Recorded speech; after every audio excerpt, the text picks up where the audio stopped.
Hello everybody, I am Jackie Zhao with CasePrepMaster.com. Today in this video, I will give some advanced tips for experienced candidates in consulting case interviews. Many of my subscribers have considerable experience in case interviews, having done perhaps between 10 to 30 mock case interviews, and perhaps have even had a real case interview or two. But with all that experience, some of you have failed to take that last step on obtaining a final offer from a top consulting firm. So if this is the situation for you, that you have some experience or you are an experienced candidate, but you just somehow seem to miss that something that helps you secure the offer, then this is the perfect video for you. If you are a beginner in case interviews, having done maybe less than 10 mock interviews, or don't even know what case interviews are, this is probably not a very useful video for you. And I would recommend you instead to start from the beginning and read our articles for beginners at our website, CasePrepMaster.com. So today I will answer 3 questions for experienced candidates that many of my subscribers have asked me. Question 1. How many case interviews do I have to do, or do I have to practice until I'm completely ready? Question 2. I've had actual case interviews but failed to get to the second round and failed to get an actual offer. How can I improve to actually get an offer? Question 3. What other things can I do other than practice interviews to boost my chances of getting an offer? Hopefully by the end of this video, I will have answered all 3 of these questions and will have left you something to think about and improve on.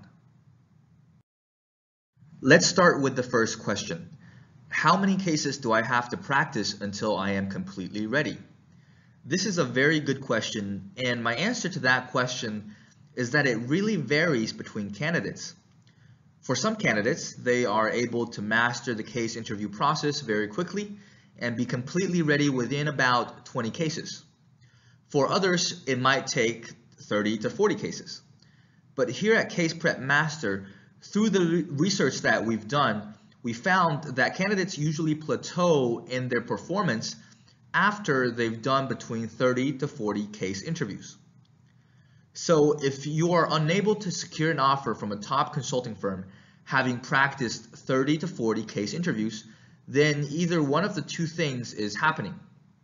One is that you are not practicing correctly and you need better guidance or practice with better partners to actually reach the threshold of case interview performance to get an offer. And 2 is that you actually have reached a high level of case interview performance. But the reason that you have not gotten the offer is because of other things, be it your behavioral interview, or smaller things like the way you communicate to the interviewer and the manner with which you handle yourself during the interview. These smaller things actually do matter and can be a determining factor on whether or not you get an offer. Now let's move on to question number 2, where I will elaborate specifically how you can improve in the areas I just mentioned. So you've had experience and had actual case interviews, but you failed to get to the second round or failed to get an offer. How do you improve to actually get an offer? This is a situation that many of my subscribers have described to me. And at this moment while you are watching the video, you might be thinking of the same thing. I've read all the materials online. I've practiced mock cases with my partners. I've done kind of everything that other candidates who got offers have done. But why am I not getting the offer? And my answer to that question is that actually you haven't done everything that the candidates who actually get offers have done, and that you are missing some secrets that these offeree candidates are not telling you. Here today I will reveal what these secrets are, so that you can be at an equal playing field with those candidates that actually get an offer. First off, offeree candidates exhibit 4 excellent habits. They document their mistakes and feedbacks after every mock case. They practice with partners who have gotten an offer, and they practice with multiple different partners. They develop their own insights or frameworks on how to solve cases, and they learn from the best case prep resources. I won't go into too much of a detail on these 4 habits that they have, but they are on my website, and I've provided a link after this video to guide you to them. Second off, offeree candidates effectively use small talk and are good at holding conversation with the interviewer, which boosts their chances of an offer. Many candidates that we've coached here at CasePrep Master have excellent ideas, excellent framework, excellent math, but is terrible at holding conversation. These candidates would be so impressed with their logic that they would talk for 3 minutes on all their excellent ideas, but without an effort to engage the interviewer, to ask if the interviewer is still following their ideas. When stuck during the case interview, these candidates don't engage the interviewer either, or ask the interviewer for tips or hints, and simply sits there silently trying to figure it out as if the case interview was the SAT exam. These candidates are good with cases but bad with small talk and making the case interview a conversational experience. Notice here that consulting is a communications business. So the interviewers expect the candidates to have the same level of communication skills as a real consultant in an actual project. Real consultants hold conversation extremely well with clients and oftentimes even ask clients questions to make sure clients are engaged in the presentation. So interviewers expect something similar from candidates. Third off, follow up after your interview. Many candidates, after their strenuous day of interviews, go back to their dormitories or their apartments and enjoy the rest of the day without another thought. But those candidates are missing a very important opportunity to stand out from the crowd, which is to send a well thought out follow-up email to their interviewer after the interview. And let me elaborate on why this is important. First of all, again, consulting is a communications business. In an actual consulting project, relationships are very important, and partners of a consulting firm would constantly email and update potential clients before, during, and after each project.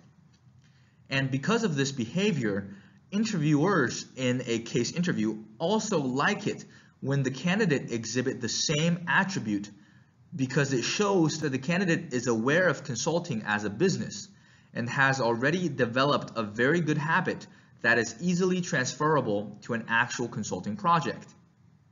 So every time after your case interview, definitely send a follow-up email to the interviewer.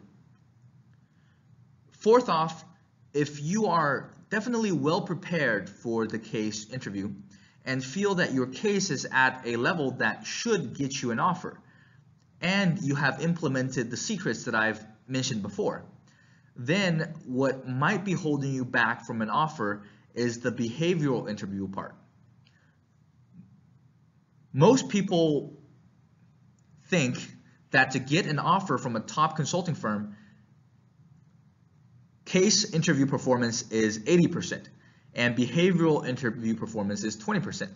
This is how it feels. That is actually completely not true. In reality, case interviews and behavioral interviews are actually 50-50. So if you've spent 20 hours in total preparing for your case interview, then you should be preparing 20 hours again for your behavioral interview, because it is equally as important. So to sum up, these are the 4 advanced tips that I would give to you if you are an experienced candidate to help you make your last step from just getting an interview to actually passing the first and second round of interviews to actually get an offer. So question number 3, what other things can I do other than practice interviews to help me get an offer? Here are some of the tricks. Number 1, get an internal referral. Say if you are applying for a business analyst position at McKinsey. The candidates who get an internal referral from one of the current McKinsey employees have a significantly better chance of getting an interview. And say if you are in the final round of interviews and the partners of the company are choosing between you and 3 other candidates, but you are the only one with a very strong referral from a principal of the office, then you have a way better chance of landing the offer compared to the other candidates. Power posing is another way to help you get an offer. Believe me when I say it, research by Cuddy and others from Harvard and Northwestern University show that power posing before an interview, either by going like this or like this, can significantly increase your testosterone, which is the hormone for confidence and dominance, and significantly decrease your level of cortisol, which is the hormone for stress. So basically what it means is that if you power pose before an actual interview, it will make you feel more confident as well as less stressful, both of which will help you perform better in the interview and actually getting an offer. I've also attached links after this video on Amy Cuddy's research on the effect of power posing. Last but not least, there is a very insightful saying that is backed by research, which is people like people who are like them. For example, basketball players like other basketball players. People from the United Kingdom like other people from the United Kingdom because they have a common culture and because they exhibit the same common behaviors. So how can you use this piece of information to your advantage in an actual interview? What you can do here, as I've written down, is that you can try to be very similar to the interviewer and mimic the interviewer's behavior so as to increase your chances. What you can do, for example, is to mention some of your qualities that the interviewer possesses as well. If you both graduated from the same college, mention specific things in that college to invoke his fond memories. Mimicking physical behavior works as well. For example, if the interviewer sits across from you at the table and folds his hands together during most parts of the interview, then you can also fold your hands together whenever you're not writing or whenever you're talking in the beginning or at the end of the interview. These are just some of the tips to help boost your chances. But of course, practicing your case and practicing your behavioral interviews are still the most important things to be aware of. So to sum up, these are just some of the advanced tricks that I have for candidates to boost their chances of making the last leap and landing an offer at a top consulting firm. For more useful information on consulting and on case interviews, please visit www.CasePrepMaster.com, where you can subscribe to exclusive articles and free case interview resources that provide insights just like what I have provided you today. Now, stand up, be confident, get working, and get that offer.